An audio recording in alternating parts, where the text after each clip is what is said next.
And yes, hello, Sangha.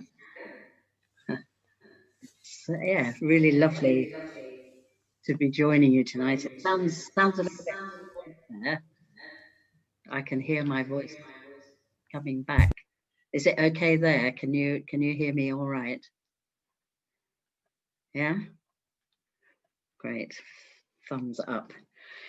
Anyway, it's really lovely to be joining you there in Shrewsbury from my home here in Mid Wales.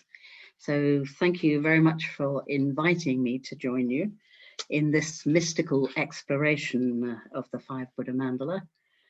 I've enjoyed listening to the other presentations and really sensing the mandala coming alive. So yes, it's nice just to have a little look at who's here. And I see some familiar faces, some faces that I know, friends, and some that I don't know. So yeah, it's lovely to see that there are also people in the shrine room rather than just everything online. And I was really hoping that I could be there myself, but this latest lockdown put paid to that. But it's good, isn't it? I mean, it's really good that we can at least at these difficult times. I've been really appreciating actually being able to join different sanghas around the country in this way. And yeah, it affords an opportunity that, wouldn't otherwise be there. Having Adwaya Siddhi do the first presentation, and, she lives a long way away. So it's great. And here we are on, the 23rd of December. We're 2 days in from the winter solstice, where the sun turns and we move towards the light, welcoming the light. And of course, soon it's going to be New Year with all its significance. So this evening feels in a way, quite full of, important symbols of transition. I'm sitting here in my shrine room, and actually I am in the midst of the Five Buddha Mandala. As I sit here, you can probably see that Akshobhya is on my left, and Vairocana is here on my shrine beside me. And of course, Ratnavandana is in the south, and Amitabha in the west, and Amoghasiddhi in the north. So yes, a wonderful sense of their presence at this time.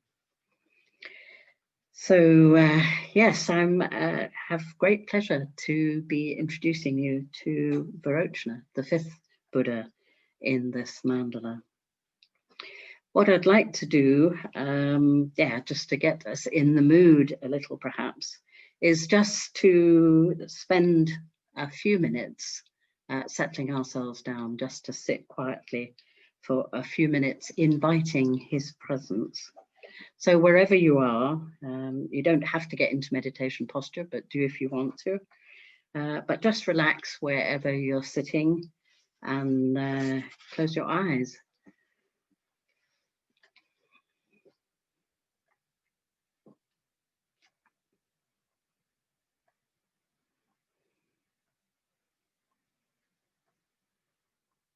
So taking your awareness within and just connecting with your day.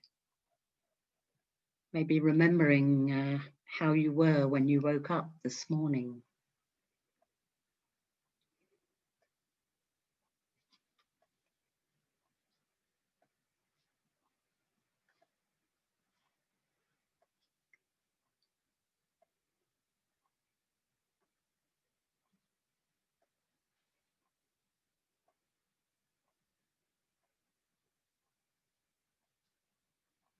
Yeah, just reflecting on what sort of a day you've had. Just letting it play through your mind, bringing you to the present moment as you sit here with all your Sangha friends around you.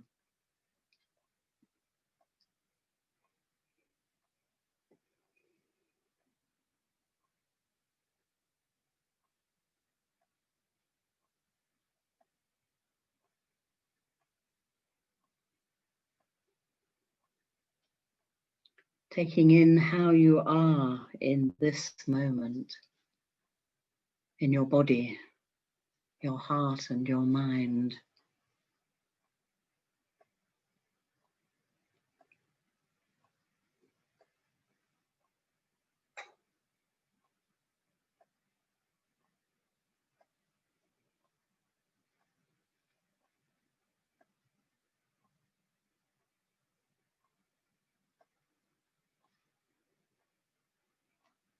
This moment is precious, unique in itself, so opening to that.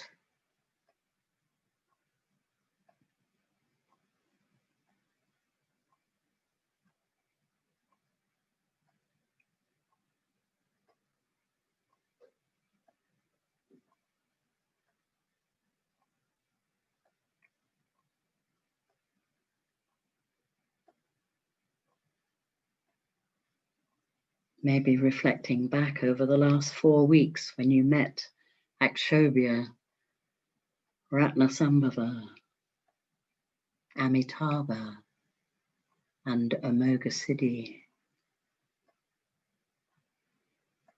Just seeing what connections arise when you bring them to mind.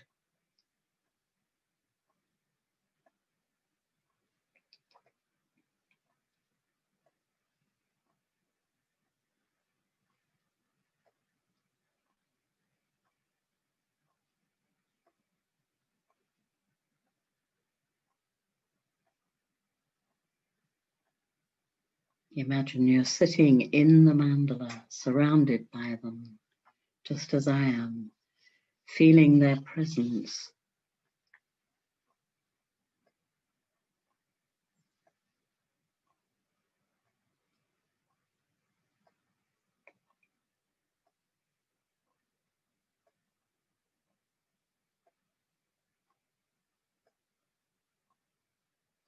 They are forces, energies in the universe. And now we come to the center of the mandala to meet Vairocana, the illuminator.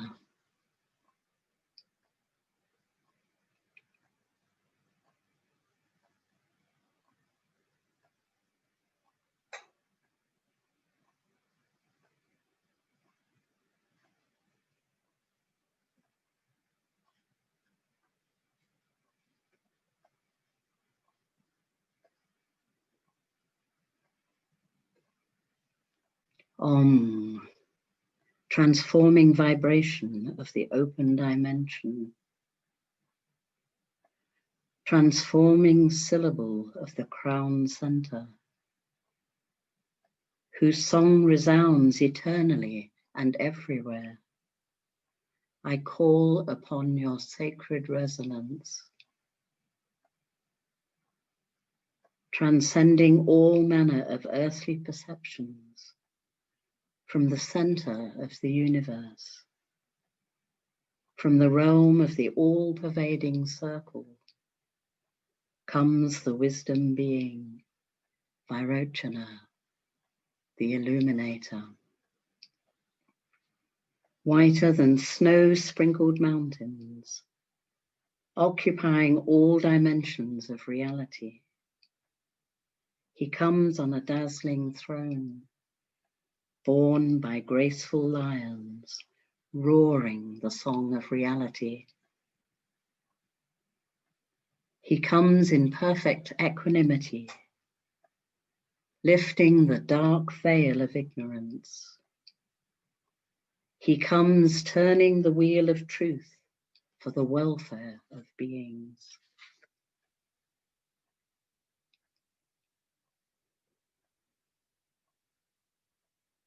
Om Vairocana Om.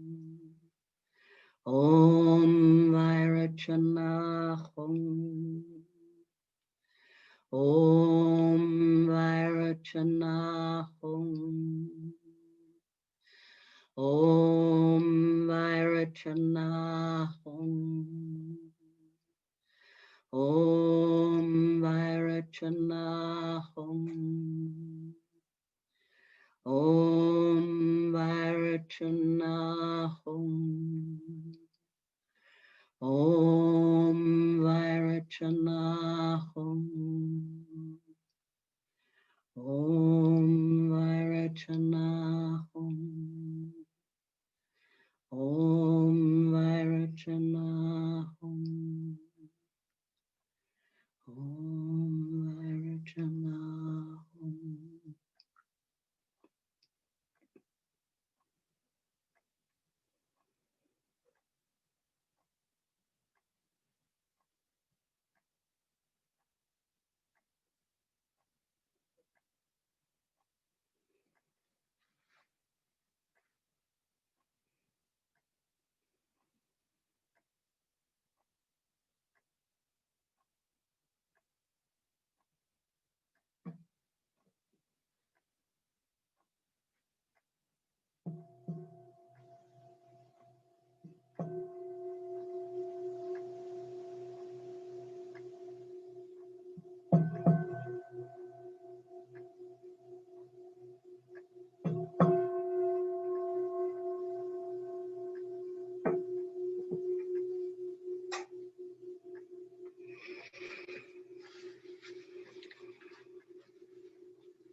So hopefully that little invocation has set you up to hear more.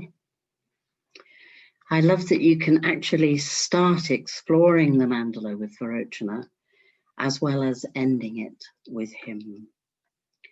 And this is because we can start with one of his great gifts, which is to show us our spiritual ignorance. This underlies all the other poisons and is the poison, the klesha, that he transforms into his all-pervading wisdom, the Dharma Dhatu. When you think about it, this is the greatest gift imaginable, really, because unless we see and understand, at least to some extent, to some degree, that we are deluded, that we are spiritually ignorant, there can be no path, there can be no transformation. Some inkling of this is what brought you here. You heard the call in some way that told you things were not as they seemed, that there was a deeper truth, and you began your quest to find it. This is why you're here, and you could say it's Vairocana who called you, wanting you to see through your delusion, who encouraged you to look beyond and see the truth. The four Buddhas that make up the mandala give us the means to do this, starting with Akshobhya's great mirror-like wisdom, showing us the truth of things through his understanding of simultaneous emptiness and appearance. All forms appear in the mirror exactly as they are, with nothing added or taken away. They appear to be real, yet nothing has an independent reality of its own. And the mirror is not affected in any way by what appears in it. This is so far from our own reality, where we identify so strongly with me and mine, causing us to react with craving and aversion to whatever appears before us. Ratnavandana then shows us, with his wisdom of equality, that this is how it is for all phenomena, that everything shares the same essential nature and is therefore empty of an independent I. And so, seeing the equality in all things, he's not disturbed by the pushes and pulls of attraction and repulsion, and responds with equanimity to all. Amitabha then comes along with his discriminating wisdom and says, yes, everything has the same essential nature, but that doesn't mean they don't have distinct differences. He sees the unique characteristics in all phenomena, and he does this with great love and compassion. which is often referred to as the way a lover perceives the beloved. But the difference, of course, is that Amitabha's response is non-dual. There's no preference to set one thing apart from another, but more a bringing together of subject and object. Amoghasiddhi then shows us his all-accomplishing wisdom. His energy is pure and undistorted, so it doesn't give rise to karmic cause and effect, and is no longer identified as me and mine. Instead, it manifests spontaneously from the creative flow of his wisdom and compassion. Then we come to the center again, to Vairocana and his wisdom of the Dharmadhatu, or all-encompassing realm of truth that takes awareness which is no longer bound by ego clinging and duality, but is now free to expand into infinity. This is the mandala of the 5 Buddhas. I can say from my own experience that any attention given to the mandala repays itself in gold. I've been attempting to live in this particular mandala for many years now, having been taken there by Avalokiteshvara, the bodhisattva I meditate upon, that I took at ordination.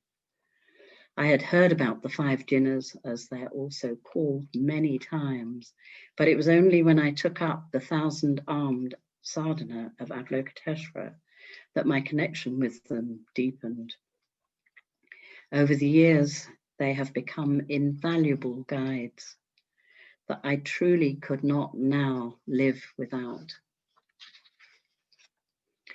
It was interesting back then, though, that whilst I was fortunate to have a real sense of presence, of meeting Akshobhya, Ratnasambhava, Amitabha, and Amoghasiddhi, Vairocana remained elusive. At different times, depending on the circumstances in my life, any one of the 4 would appear in some way, always helping me to see when I was going astray or what I needed, but not Vairocana. My longing to see him, to meet him, to know him grew stronger and stronger the more he remained absent. I was planning a month-long solitary retreat and decided to take the Gandharvyuha Sutra with me, very much wanting to connect with the truth seeker Sudana and his quest for enlightenment, knowing that that could take me closer to Vairocana. I wanted that sense of pilgrimage, of journeying into territory unknown and being open to whoever might come to guide me. The place I was staying in for this solitary was somewhere I hadn't been before, and I was finding it a difficult place to settle in. It was quite dark inside the house, and the smallish garden was surrounded by woodland, making it dark too. It was March, so although moving towards the light, the weather seemed to be continuously overcast, adding to the darkness. I'd arrived with great anticipation of this precious time, and my longing to finally meet Vairocana was strong. It was tantalizing in that he was in my heart and mind such a lot during those early days of the solitary. It felt a bit like an unrequited love. I knew that you couldn't make these things happen, and I was trying to stay open and receptive. But actually the longing just grew in spite of myself. After a couple of weeks, reading long passages from the Gandharvyuha daily, which is not the easiest of texts, along with the darkness, I found myself in a very low state of mind, which is unusual for me on solitaries. I realized I had to stop reading the sutra and let go of everything, The whole vision I had for the solitary, and particularly this longing for something to happen with Vairocana, it all had to stop. I spent a couple of days not doing a lot, getting out as much as possible to get some light and to relieve the pressure I seemed to have put myself under. At the end of another day, when it was hard to feel motivated, I decided I would light up the shrine and just sit with a sense of inquiry, trying to find out what I needed to help me out of the pit of despond I found myself in. After some time struggling to stay present, it suddenly felt as though the whole room was filled with light, just as though the sun was shining. I sensed this with my eyes closed and found it to be true even when I opened them briefly. Instantly, I knew it was Vairocana, and sat bathed in his sunlight for quite a long time, in a very open-hearted space filled with peace. I went to bed that night feeling so met and so full of gratefulness for what I'd received. The solitary moved into a completely different gear after that. It was clear that Vairocana was calling me to surrender the sense of I, of me, of mine, so that I could arrive at the center, so that I could meet him. As Vasantra tells us, as long as we are confronting it, we cannot be at the center of the mandala. Our difficulty is that there is an I which stands apart from reality and experiences it as something out there. So Vairocana was telling me that I had to give up trying to control things, give up thinking I had the power, surrender my ego and relate instead entirely through open-hearted loving kindness, through the Brahma Viharas. If I could do that, then perhaps I could receive his gift of the golden wheel, the Dharma chakra. There were some exquisite times I remember from then, seeing the golden wheel and it coming alive in a way it never had before, connecting deeply with the Buddha at the point of his enlightenment and his uncertainty about whether to teach what he had understood, and in deciding to do so, setting the wheel in motion, seeing how this happens over and over through the ages with Bhante and his teachers right down to us, and how when each of us heard the Dharma, the wheel continued to turn. Each time we speak of the Dharma, we're turning the wheel, revealing the deep knowledge our heart already holds. This has been going on for aeons and aeons and will continue for aeons, and how wonderful it was to be part of that lineage. Seeing the connection between the wheel and the sun. Vairocana is sometimes called the universal sun, whose light penetrates every corner of the universe. I was reminded then, because of how I had been earlier in my retreat, of the occasion some years before when I had gone down to Cornwall to hopefully witness the total eclipse of the sun. The conditions were not very favorable on that day, but I did see it happen and experience the total darkness that came as a result of the eclipse. In an instant, I knew that nothing could live without the sun, that all life depended on it. The same could be said for Vairocana, that unless we do recognize our delusion, as I said earlier, we're doomed to suffer continuously. And he shows us that we can transform our spiritual ignorance into his glorious, all-pervading wisdom. He truly is like the sun, always shining with the life-giving nourishment the sun brings to us. It felt as though the sun continued to shine most days of the solitary after this. despite the weather conditions outside and the darkness of the house. I felt swept up in the whole mandala, feeling that I was understanding it in ways I hadn't previously, how it all worked together, how each of the Buddhas represented a way of knowing reality, complementing each other and working together as a whole. That Vairocana is the totality of all the wisdoms, and the lovely sense that his color, white, includes all colors.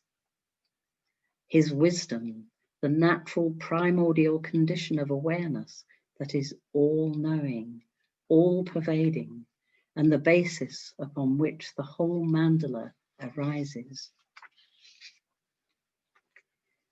The figure of Vairocana remained elusive, but aspects of him and his wisdom seemed to spontaneously arise for me to reflect on.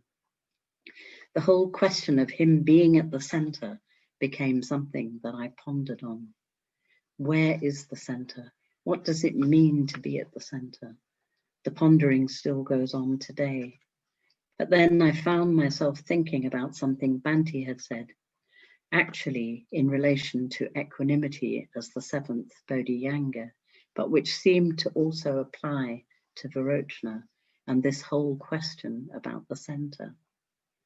He was talking about being in a state of absolute equanimity, which of course Vairocana is, saying that you feel as though you are the axis upon which everything turns, though not in an egoistic sense. You are absolutely stable and unshakable, immovable, though at the same time you're extremely mobile, even dancing all over the place. You don't need to have your center fixed in any particular spot.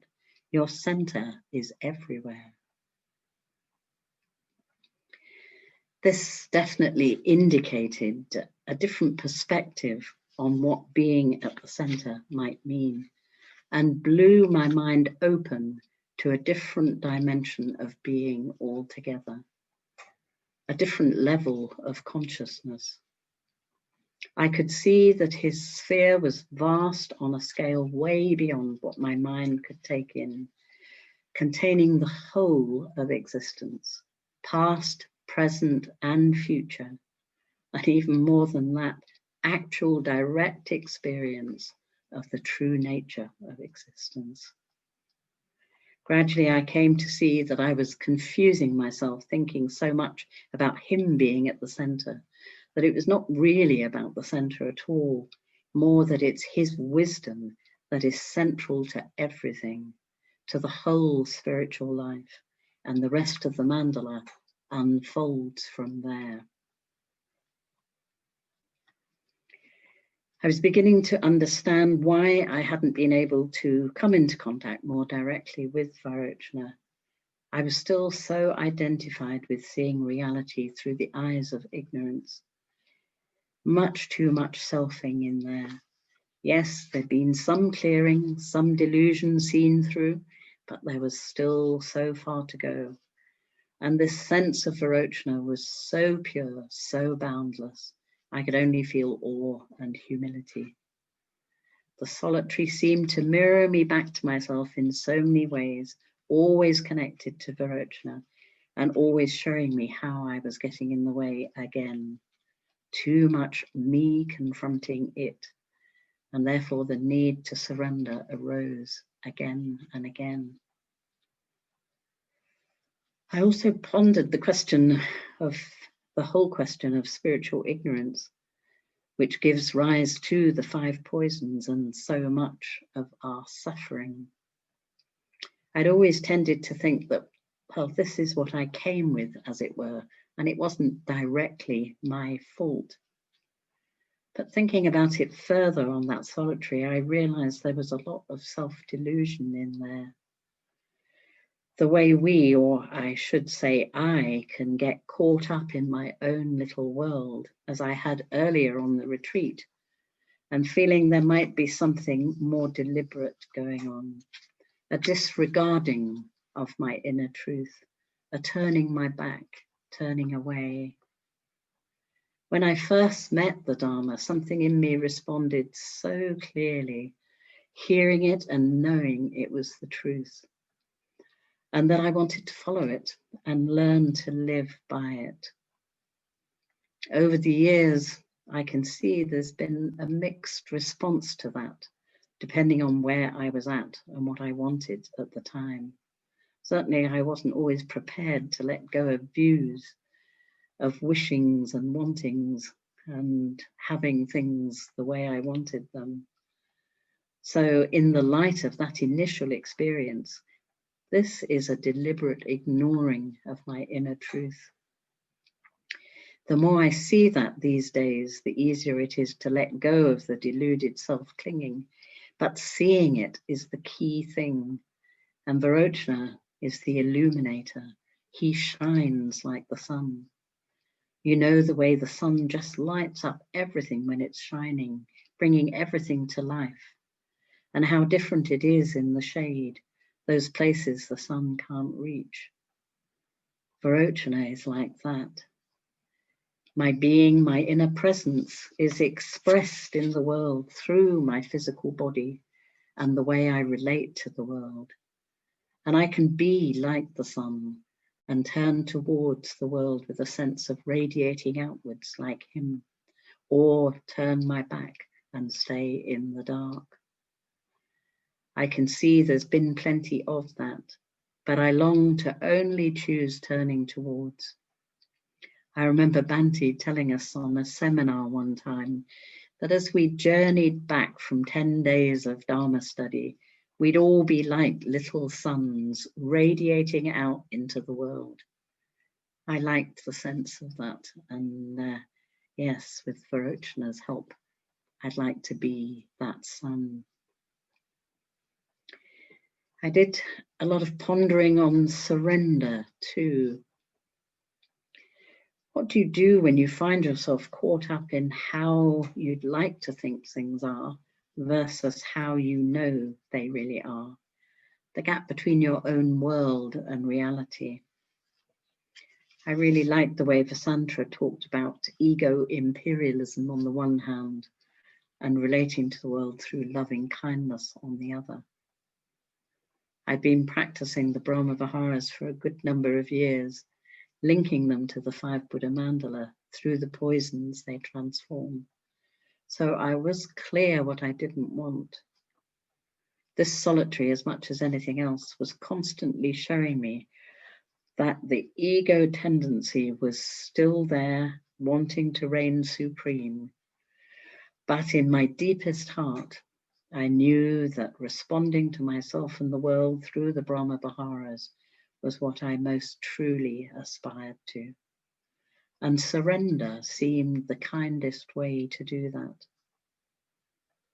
When I found myself in my inner dialogue or in my actions coming from a place of pride, a place of craving, a place of envy, a place of aversion, or indeed a place of turning away, it was so helpful just to let go rather than getting caught up in all the stories around it. Just the word surrender had a huge impact. If I said it to myself, I could feel something releasing, letting go. It was fascinating too to notice how the darkness always lifted when I managed to do this. There was a period of a few days when it was really stormy with very high winds, which seemed to roar about the place. I like to think it was Vairocana's lions roaring their truth to the world. I was enjoying reflecting on his element, which is space. Everything exists within space. And it was helpful to just open to space in a more conscious way. The vastness of it can be both exhilarating and daunting. But it helped to try and live more in space, as it were, realizing how small my world could be a lot of the time.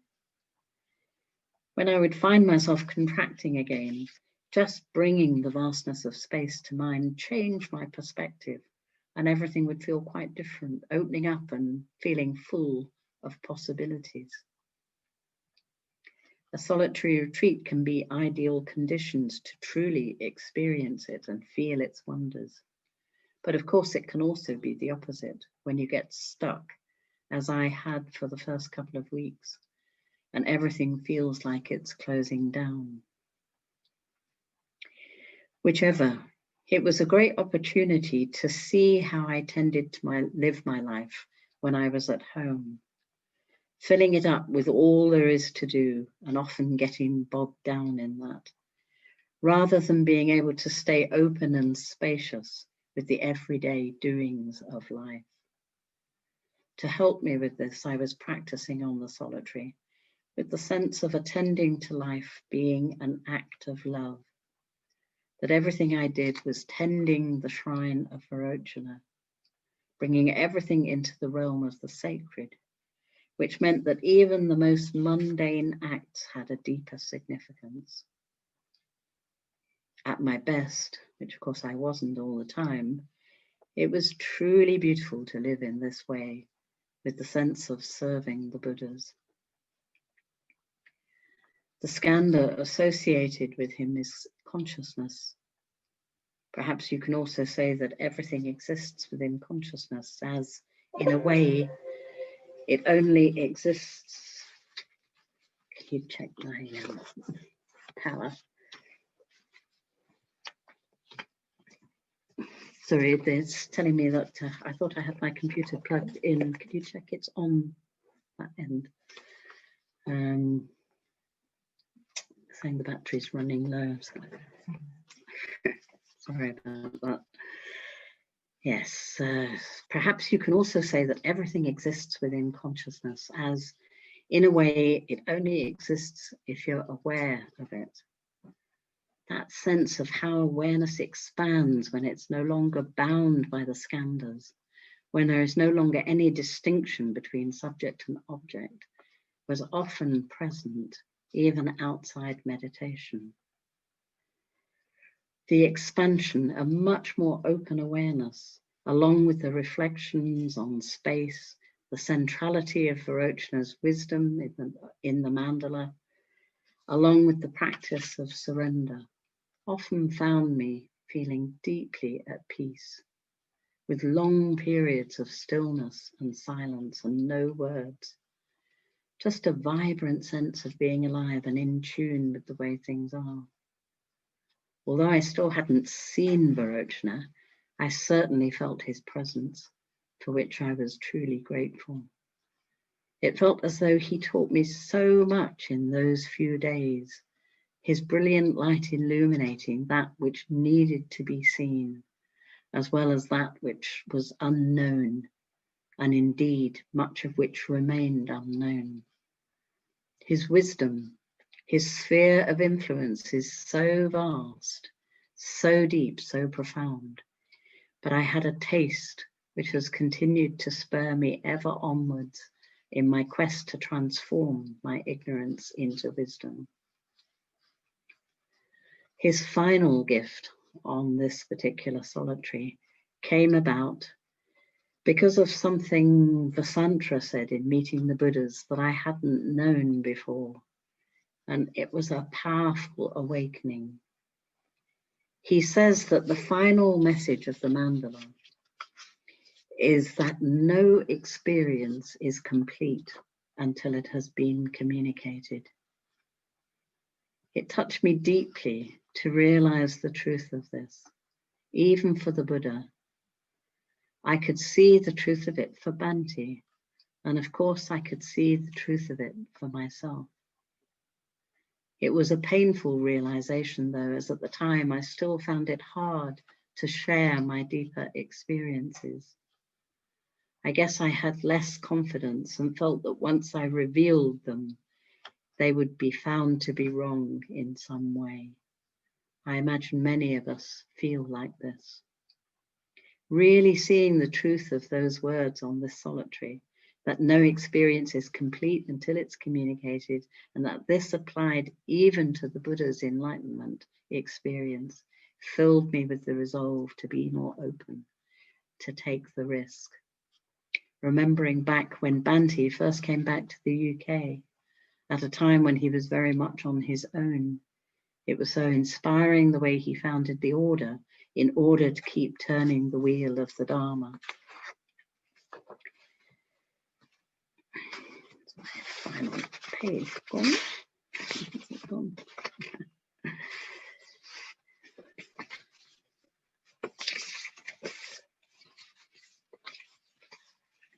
Got my questions on it there. Thank you. Got my assistant here. I have Adri. Yes, he saw that that was what he needed to do. And despite his misgivings about himself as the appropriate person to do it, he went ahead and founded the order and the movement, for which we are all so grateful, and the reasons we're here today. So I thought I could take courage from his example in my own small way, and I offer this in that spirit.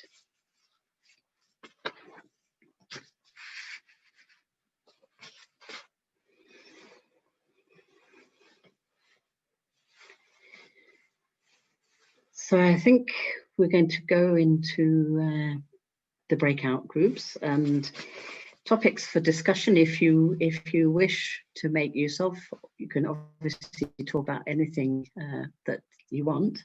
You could think about spiritual ignorance in your own experience, your sense of a deeper truth, and what moved you to seek the Dharma.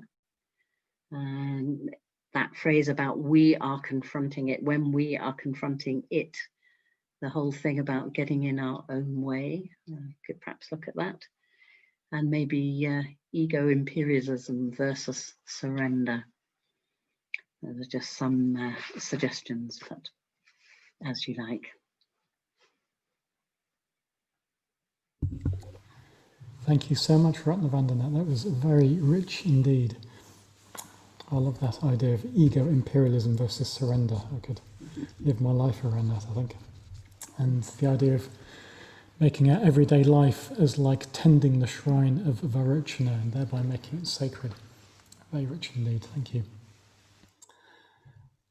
So I believe that Akash Raja will be getting the breakout groups ready. In terms of timing, Ratnavandana, do you have a sense how long you'd like us to be in the groups for? I think 20 minutes or so. Okay, marvellous. So we'll come back at 43 minutes past 8, according to my watch. Okay.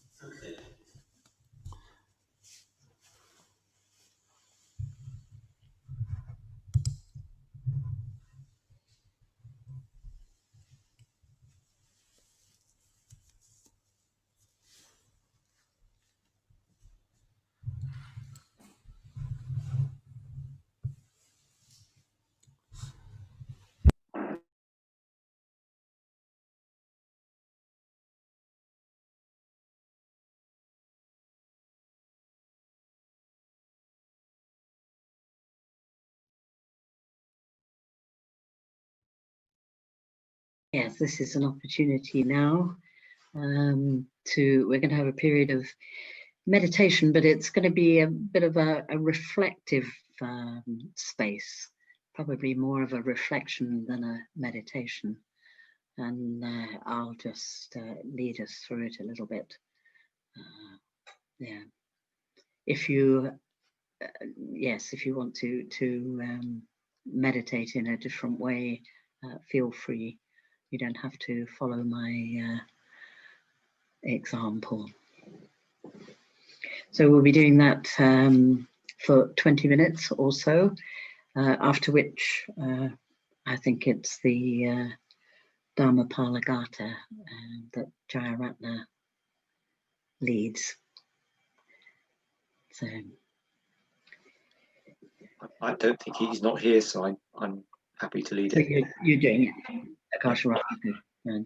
Yeah. Okay.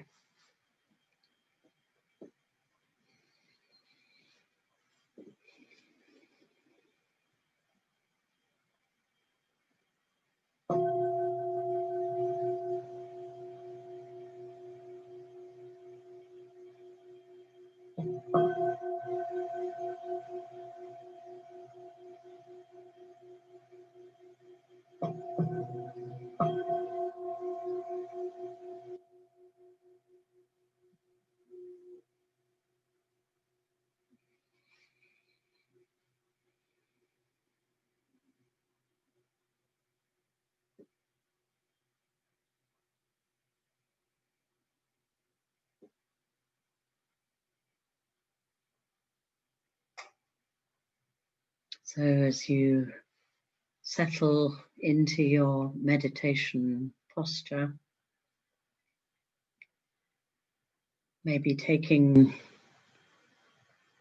2 or 3 deep breaths just to help you arrive on your cushion or chair or stool.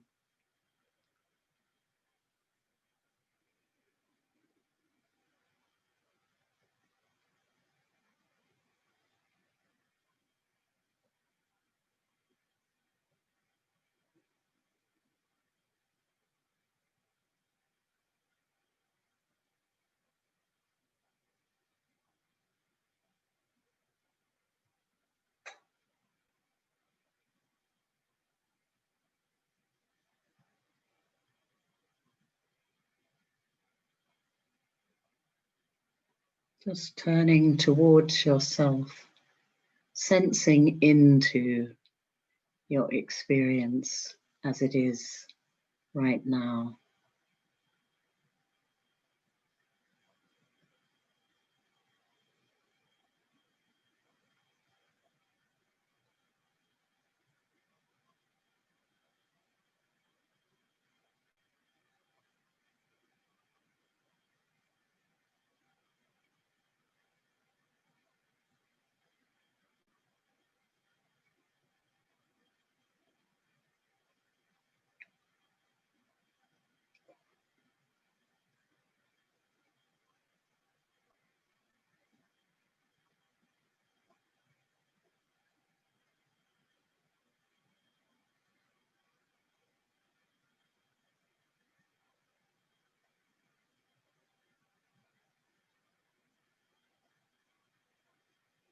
Just being interested to meet yourself in this moment with whatever is arising.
Just feeling connected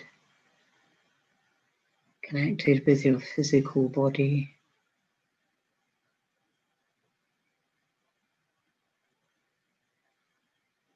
How your heart feels. What's going on in your mind.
When you feel you're really there, really present with yourself,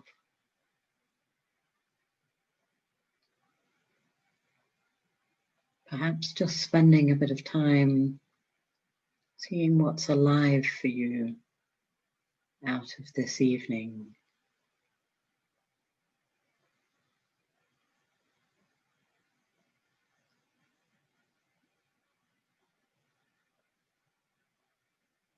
Vairocana, the Mandala.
Maybe reflecting on spiritual ignorance, one of Vairocana's gifts to us,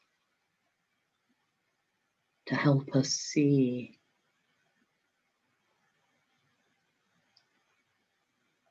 what's holding us back from the truth.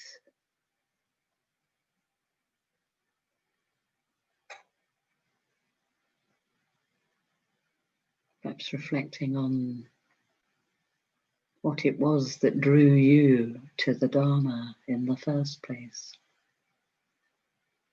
how that unfolded in your life.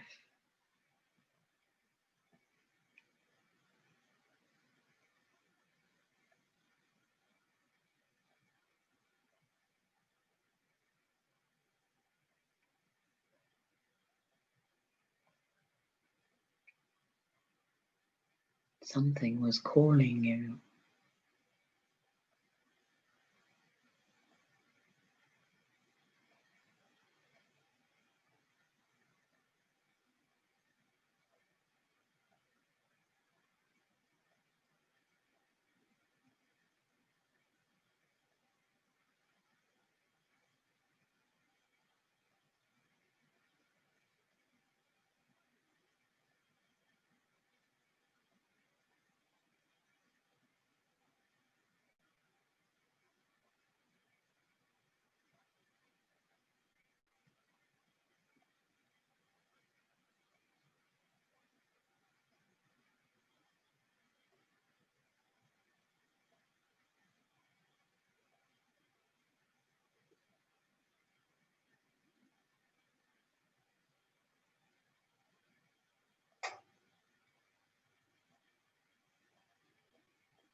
If you hadn't responded to that call, there'd be no path, no transformation.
Reflecting on the golden wheel, the Dharma chakra.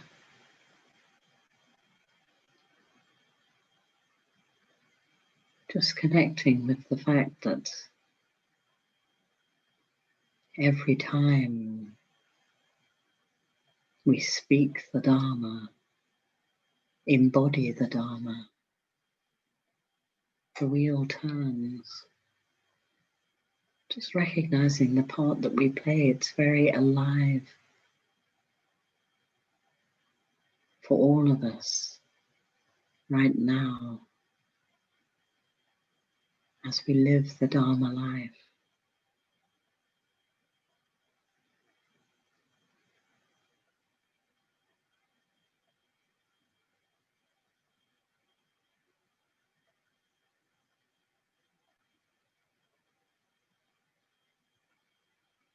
The wheel has been turning through the aeons, and it continues through us and many thousands and thousands of others today.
Reflecting maybe on the fact that an experience needs to be communicated.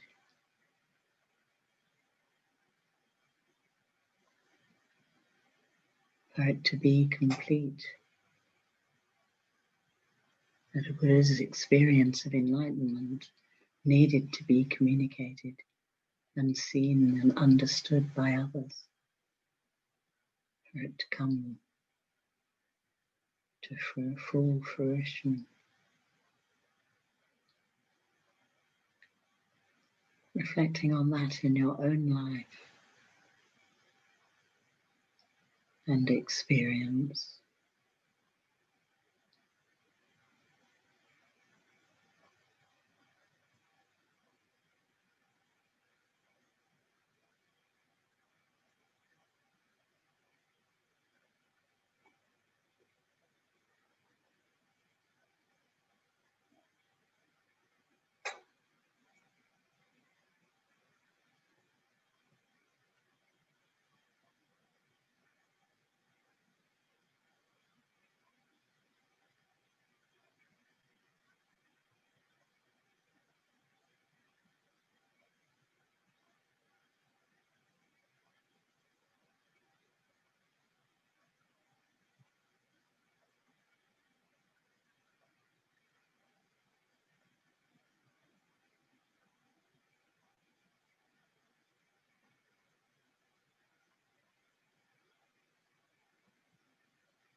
Just letting go of reflecting on anything, just being for a few minutes.